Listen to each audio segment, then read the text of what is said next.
The grand archive of the unified species trembled, not from any physical disturbance, but from the waves of anxiety radiating from its occupants. High Archivist Kextol, their crystalline form shimmering under the pale blue lights, faced the assembled council with all four of their sensor arrays rigid with tension.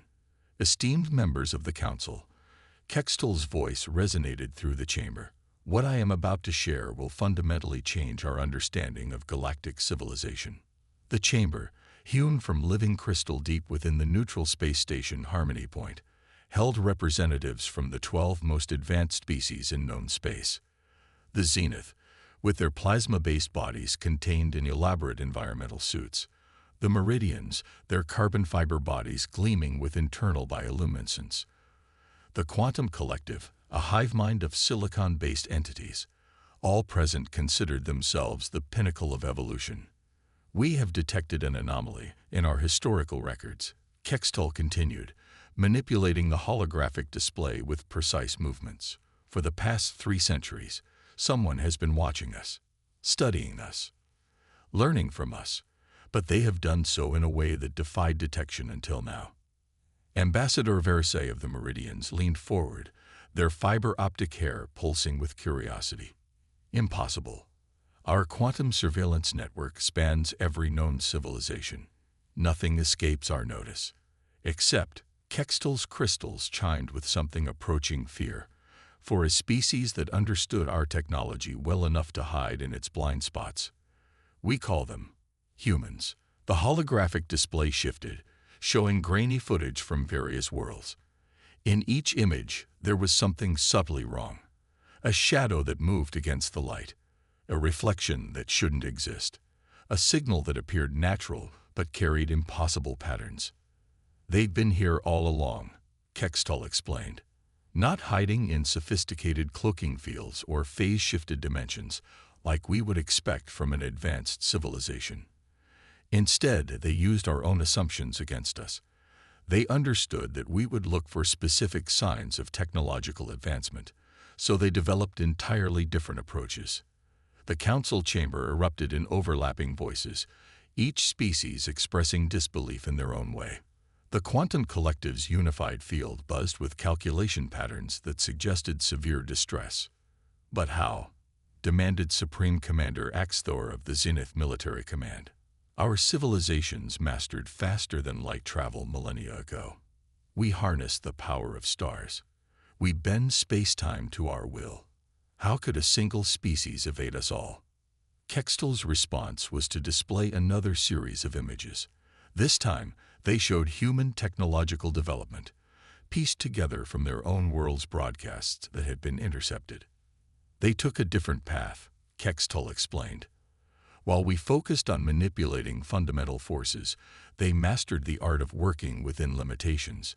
Where we built bigger, they built smarter. Where we sought to overcome natural laws, they learned to exploit them. The images showed human ships, tiny compared to the massive vessels of the council species. But these ships were different. They used gravitational slingshots instead of massive engines. They harvested solar wind with gossamer-thin sails. They moved through space like predators, using stellar phenomena as camouflage. But surely they cannot pose a threat, Versailles argued. Their technology is primitive by our standards. Kextol's crystalline form darkened. That is precisely what makes them dangerous. They developed in isolation, forced to solve problems without access to our established solutions. As a result, they created technologies we never considered because we thought them impossible or impractical. The hologram shifted again, showing a human space station that had been discovered at the edge of Council space. It was built into an asteroid, using the rock itself as both camouflage and radiation shielding. Its power signature was virtually non-existent, yet it supported a crew of hundreds. They don't think like us, Kextol continued. Their isolation forced them to become innovators, but their history made them warriors. They fought countless wars among themselves, each conflict driving technological advancement. They don't seek to overcome obstacles with raw power. They adapt, improvise, and find ways to turn those very obstacles into advantages. What do they want? The question came from the quantum collective, their unified voice carrying undertones of complex probability calculations. Based on our analysis of their communications, Kextel responded, "They want what they've always wanted, to survive and thrive." But they recognized early that announcing their presence to the galaxy would be a mistake. So they watched. They learned. They prepared. Supreme Commander Axthor's plasma form flared with agitation. "Are you suggesting they plan to attack?" "No," Kextel replied. "I'm suggesting something far more concerning. They're waiting to see if they need to defend themselves. And if they do," the archivist paused, their crystals resonating with deep uncertainty. "If they do, we may find that our technological superiority means far less than we thought." The council chamber fell silent as the implications sank in. They had discovered a species that had turned their greatest advantage, their advanced technology, into a potential weakness. A species that had learned to fight and survive against impossible odds, that had made an art form of turning limitations into strengths. "What do you recommend?" Versailles finally asked. Kextel's response was immediate: "Contact. On their terms, before our own arrogance forces their hand. Because if there's one thing we've learned about humans, it's that they're at their most dangerous when they feel threatened." As the council debated this recommendation, none of them noticed the subtle distortion in one corner of the chamber, a shadow that moved slightly against the light, carrying with it the latest intelligence about a civilization that had just revealed they knew far more than they should. The humans were indeed watching. And now, they were deciding how to respond. The Meridian scout ship Starweaver drifted through the void between systems, its advanced sensors sweeping space in all directions. Captain Ixel's fiber-optic tendrils pulsed with frustration as she reviewed the sensor logs for the 1,000th time. "Nothing," she muttered. 3 weeks of searching, and still nothing.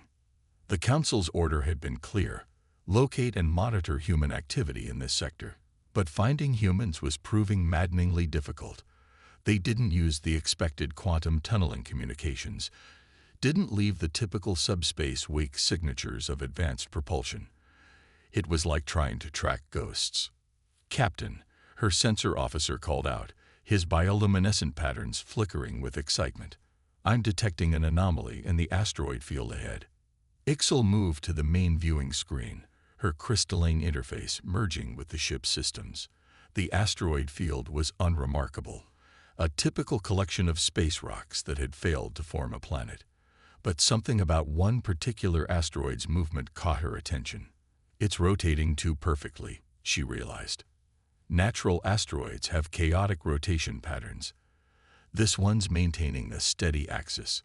Before she could order a closer scan, the ship's warning systems flared to life.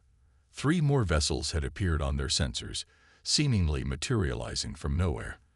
They were small, barely a quarter the size of the Starweaver, and shaped like predatory birds of prey. "Human ships," Ixel breathed, her tendrils rippling with a mix of fear and fascination. "But how did they?" "Captain," her tactical officer interrupted. "The asteroid. It's opening." The supposedly natural space rock split along invisible seams, revealing a hidden hangar bay. More human vessels emerged, their dark hulls absorbing rather than reflecting light. They moved with an organic grace that seemed impossible for machines, using the asteroid field's natural gravitational dynamics to accelerate without engaging their main engines. "They're surrounding us," the tactical officer reported, his luminescence dimming with anxiety. "But I'm barely getting any energy readings from them. It's like they're running on minimal power." Ixel understood then. The humans weren't trying to hide their ships. They were making them behave like natural phenomena. The vessels used the background radiation of space itself for power, their hull materials changing temperature and conductivity to generate the minimal energy they needed. They weren't invisible to sensors. They were indistinguishable from the natural background of space. A communication request pinged their systems. Audio only, carried on a tight beam transmission that would be virtually undetectable from a distance. "Meridian vessel Starweaver." A calm human voice spoke in perfect galactic standard. You've been hunting us for 3 weeks. We decided it was time to have a chat. Ixal's tendrils coiled tightly. How do you know our ship's name? A soft chuckle came through the channel. We've been following you since you entered this sector. Your quantum communications might be secure against interception, but the gravitational waves from your engines tell us everything we need to know about your ship's configuration, including its name, carved into your hull in Meridian script. The implications hit Ixal like a solar flare. The humans hadn't just been hiding. They'd been studying the Starweaver, learning its capabilities, probably even monitoring their internal communications through means the Meridians hadn't even considered possible. "What do you want?" she asked, trying to keep her voice steady. "To deliver a message," the human replied. "Your council is concerned about our technological capabilities. You should be more concerned about our methodology. We don't need quantum computers to outsmart quantum encryption. We don't need faster-than-light sensors to track FTL ships. We've learned to use what you consider background noise as our tools and weapons." The human ships began moving again, executing a complex dance through the asteroid field. Their movements were so precise, so perfectly timed with the natural movement of the rocks, that Ixal's sensors kept losing track of which signals were ships and which were asteroids. "Your civilization spent millennia trying to overcome the laws of physics," the human continued. "We spent that time learning to turn those same laws into our allies. Every limitation you see is a capability we've developed. Every weakness you perceive is a strength we've cultivated." One of the human ships drifted close enough for visual observation. Its hull seemed to shift and change, adapting to match the exact albedo and thermal signature of nearby asteroids. It was like watching a predator changing its colors to match its environment. "We could have disabled your ship at any time in the past 3 weeks," the human voice said matter-of-factly. "We could have used your own power distribution system to overload your cores. We could have turned your artificial gravity against you. We could have done it so subtly that your own logs would show a natural malfunction." Ixal's entire body pulsed with alarm. "Why are you telling us this?" "Because the Council needs to understand. You've spent so long being the most advanced species in known space that you've forgotten something crucial. Technology isn't just about breaking natural laws. Sometimes it's about understanding them so well that you can use them in ways nobody else has imagined."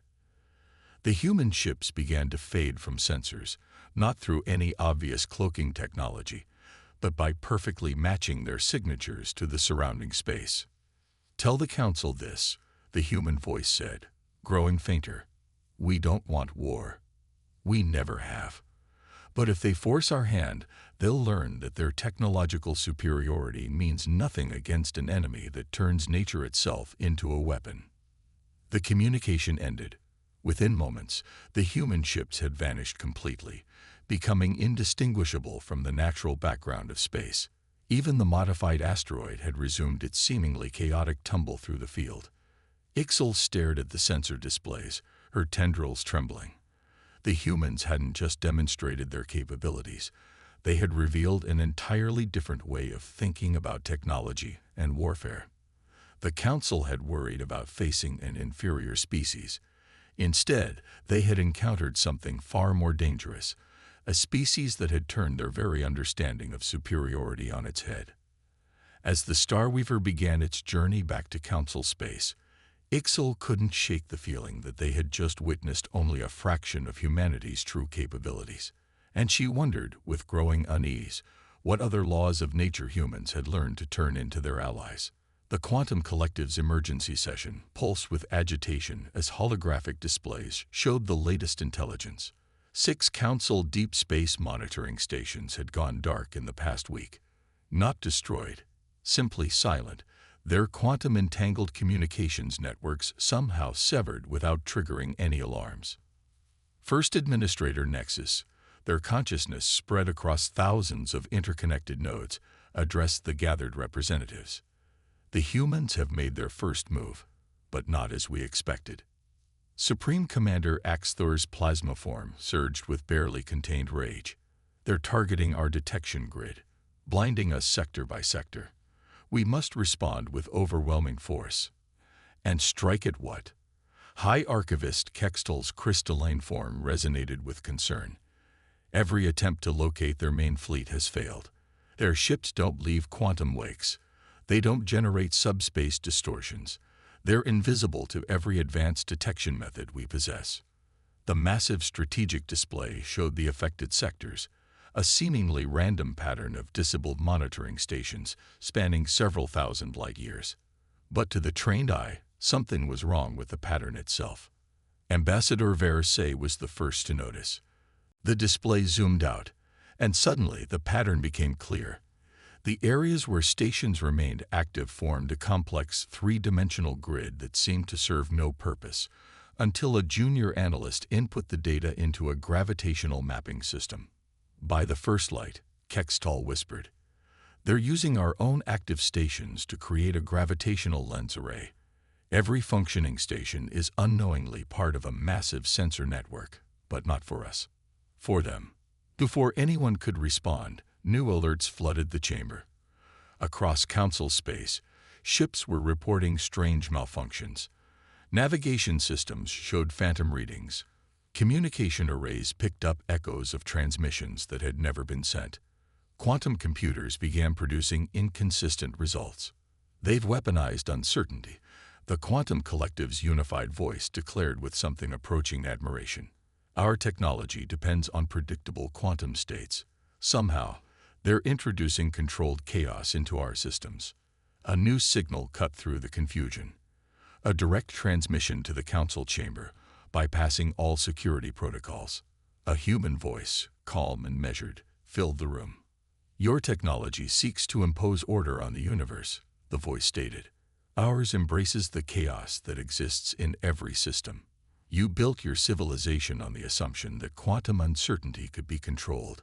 We built ours knowing it couldn't be." Supreme Commander Axthor's containment field crackled with fury.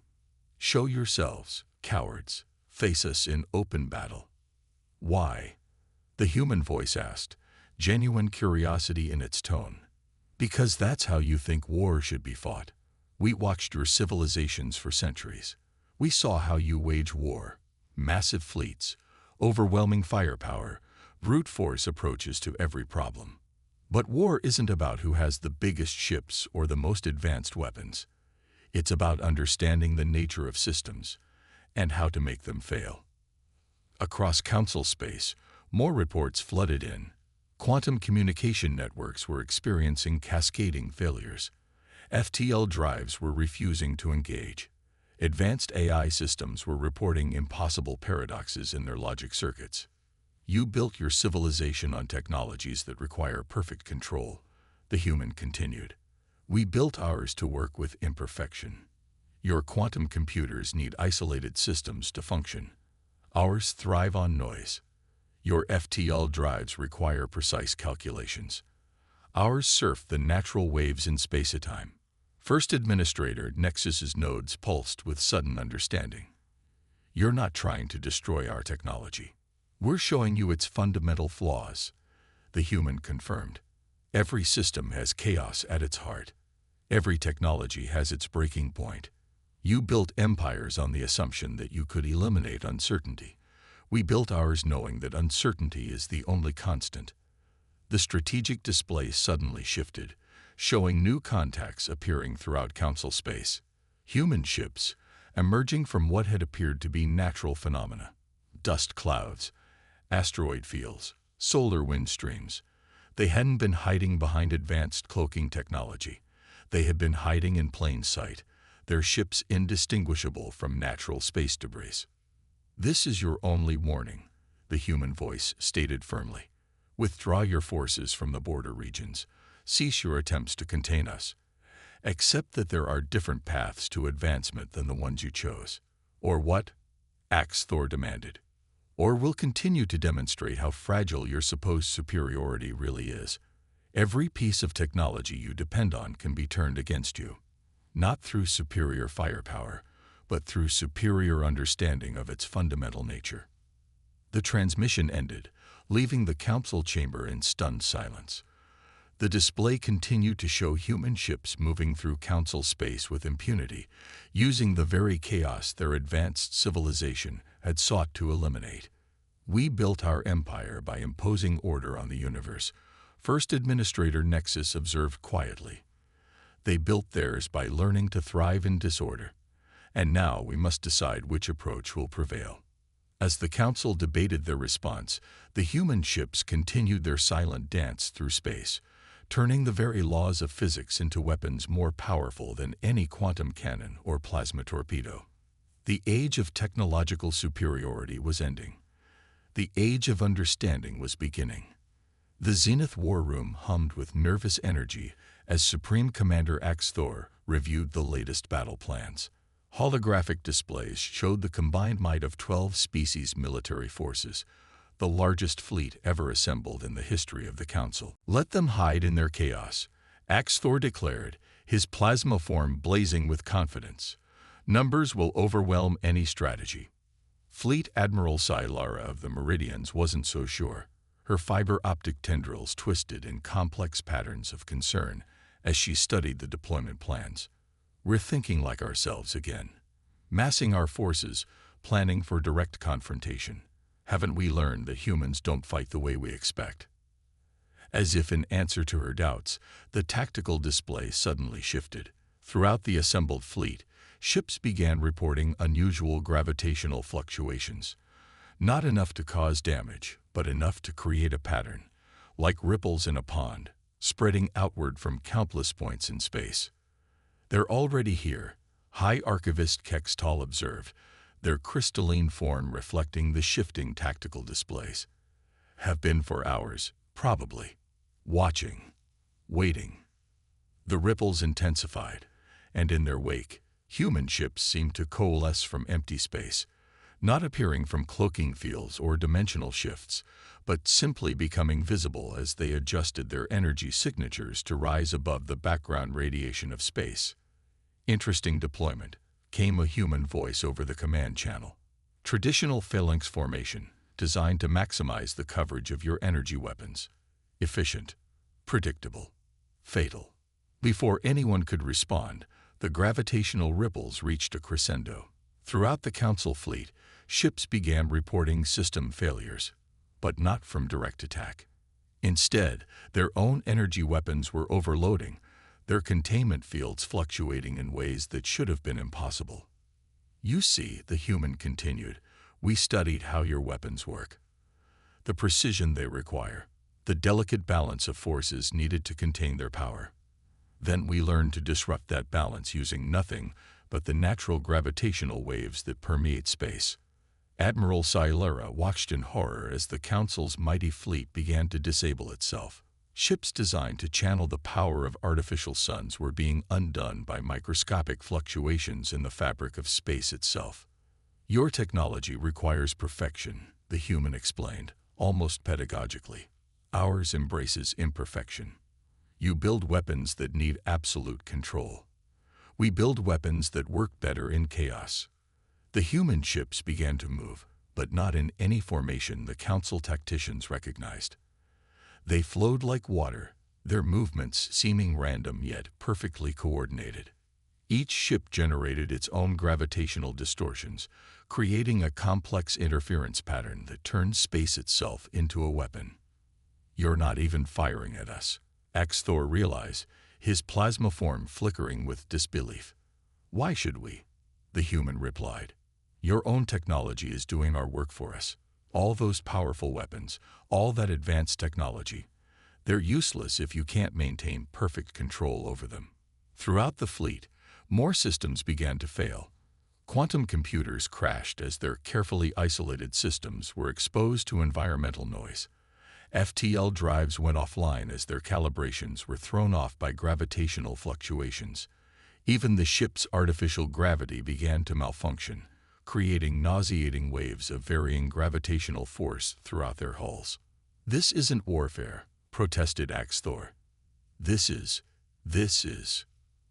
understanding," the human corrected. "We don't need to destroy your ships. We just need to show you how fragile they really are. Your technology is impressive, but it's built on assumptions about how space, time, and matter should behave. We built ours knowing that the universe rarely behaves as it should. Admiral Scilera watched as the mighty Council fleet, the most powerful assemblage of military might in known space, was rendered impotent not by superior firepower, but by subtle manipulation of natural forces they had never thought to defend against. Your civilization spent millennia trying to impose order on chaos, the human voice continued. We spent that time learning to use chaos itself as a tool. Every ship in your fleet is a masterpiece of engineering, designed to control and channel incredible forces. Every ship in our fleet is designed to work with those same forces in their natural state. The human ships began to withdraw, leaving the Council fleet floating in disarray, their mighty weapons silent, their advanced technology reduced to basic functionality. This is your final warning, the human declared. You can accept that there are different paths to advancement than brute force and absolute control, or you can watch as everything you've built crumbles in the face of the chaos you tried so hard to eliminate. As the human ships faded back into the background radiation of space, Admiral Scilera turned to her fellow commanders. "We've been fighting the wrong war," she said quietly. "They never needed to match our technology. They just needed to understand it better than we do." The Council fleet began the long, humbling process of restoring their systems, but everyone knew that something fundamental had changed. The age of technological supremacy was over. The age of understanding had begun, and humanity, the species they had dismissed as primitive, was leading the way. The Council chamber on Harmony Point was different now, where once representatives of the galaxy's most advanced species had sat in hierarchical arrangements based on technological achievement. Now they gathered in a circle, equal, humbled, and in the circle sat a human delegate for the first time. Ambassador Sarah Chen wasn't what most of the Council members had expected. She was small by human standards, her dark hair streaked with gray, her bearing more scholarly than martial. But there was something in her eyes that made even the Quantum Collective's avatar flicker with unease, a depth of understanding that seemed to see through their advanced forms to the basic patterns beneath. "We never wanted war," Chen said, breaking the tense silence. "We spent centuries watching, learning, understanding.